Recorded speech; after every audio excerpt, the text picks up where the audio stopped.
அறிவிப்புகள். அறிவிப்பு எண் 1. திருக்குவளை அரசு தொழிற்பயிற்சி நிலையத்தில் மாணவர்கள் தங்கி பயிலும் வண்ணம் 3,50,00,000 ரூபாய் செலவில் புதிய மாணவர் விடுதி கட்டப்படும். அறிவிப்பு எண் 2. தமிழ்நாட்டில் அரசு தொழிற்பயிற்சி நிலையங்களில் பயிலும் மாணவர்கள் திறன் பயிற்சி பெறுவதற்கான சூழலை மேம்படுத்தும் பொருட்டு 32 அரசு தொழிற்பயிற்சி நிலையங்களில் பழைய கட்டிடங்களின் உட்கட்டமைப்பு மற்றும் அடிப்படை வசதிகள் 67,60,00,000 ரூபாய் செலவில் புதுப்பிக்கப்படும். அறிவிப்பு எண் 3. தொலைதூர பகுதிகளில் இருந்து வந்து பயிலும் மாணவர்களின் வசதிக்காக அரசு தொழிற்பயிற்சி நிலையங்களில் உள்ள 50 விடுதிகள் 22,98,00,000 ரூபாய் செலவில் மேம்படுத்தப்படும். அறிவிப்பு எண் 4. கட்டுமான தொழிலாளர்கள் அவர்களது அன்றாட பணி தொடர்பாக அதிக அளவில் காலையில் கூடி காத்திருக்கும் இடங்களில் கட்டுமான தொழிலாளர்களின் அடிப்படை தேவைகளை பூர்த்தி செய்யும் வகையில் குடிநீர் மற்றும் இதர அடிப்படை வசதிகளுடன் கூடிய 50 வசதி மையங்கள் 20,25,00,000 ரூபாய் செலவில் அமைக்கப்படும். அறிவிப்பு எண் 5. கட்டுமான தொழிலாளர் நல வாரிய உறுப்பினராக இருந்து 60 வயது பூர்த்தி அடைந்து குடும்பத்தினரின் கவனிப்பும் பராமரிப்பும் இல்லாத கட்டுமான தொழிலாளர்கள் தலா 50 நபர்கள் தங்கும் வகையில் உணவு மற்றும் உறைவிட வசதியுடன் சென்னையில் 2 முதியோர் இல்லங்கள் அமைக்கப்படும். அறிவிப்பு எண் 6. தமிழ்நாடு கட்டுமான தொழிலாளர்கள் நல வாரியத்தில் பதிவு செய்த மற்றும் பதிவு செய்யாத தொழிலாளர்களுக்கு தற்பொழுது வழங்கப்பட்டு வரும் பணியிடத்து விபத்து மரண உதவித்தொகை ரூபாய் 5,00,000 ரூபாயிலிருந்து ரூபாய் 8,00,000 உயர்த்தி வழங்கப்படும். அறிவிப்பு எண் 7.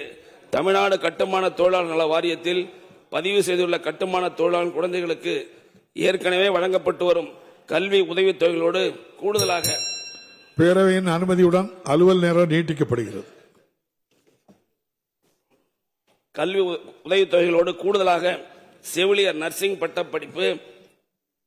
பட்டய படிப்பு பயில ரூபாய் 3,000, உணவு தயாரித்தல் மற்றும் சேவை கேட்டரிங் அண்ட் சர்வீசஸ் பட்டய படிப்பு பயில 3,000 ரூபாய் கல்வி உதவித்தொகை ஆண்டுதோறும் வழங்கப்படும். அறிவிப்பு எண் 8.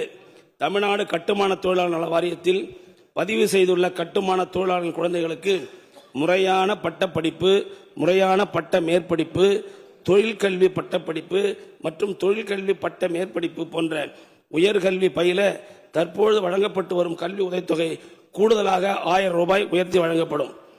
அறிவிப்பு எண் 9. பதிவு செய்துள்ள கட்டுமான தொழிலாளர்களின் குழந்தைகளுக்கு முனைவர் பட்டப்படிப்பு PhD பயிலும் நேர்வில் ஒரு கல்வி ஆண்டுக்கு ரூபாய் 15,000 வீதம் 3 ஆண்டுகளுக்கு கல்வி உதவித்தொகை வழங்கப்படும் என்பதை தெரிந்து கொள்கிறேன். அறிவிப்பு 10. பெண்கள் தன்னம்பிக்கையோடு ஆட்டோ ஓட்டும் சுய தொழில் செய்து வாழ்க்கையில் முன்னேறுவதை ஊக்குவிப்பதற்காக நமது தமிழ்நாடு முதலமைச்சர் அவர்கள் தமிழ்நாடு அமைப்புச்சாரா ஓட்டுநர்கள் மற்றும் தானியங்கி மோட்டார் வாகனங்கள் பழுதுபார்க்கும் தொழிலாளர் வாரியத்தில்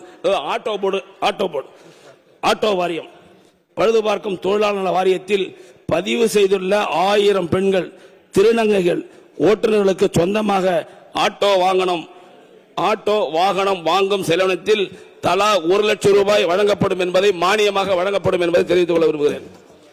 அறிவிப்பு எண் 11.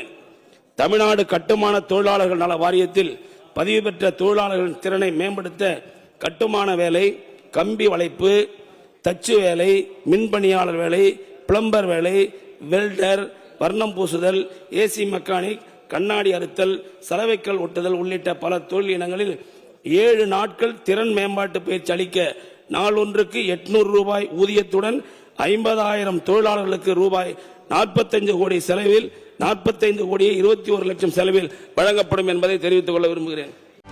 செய்திகளை உடனுக்குடனும் துல்லியமாகவும் தெரிந்து கொள்ள சப்ஸ்கிரைப் பண்ணுங்க.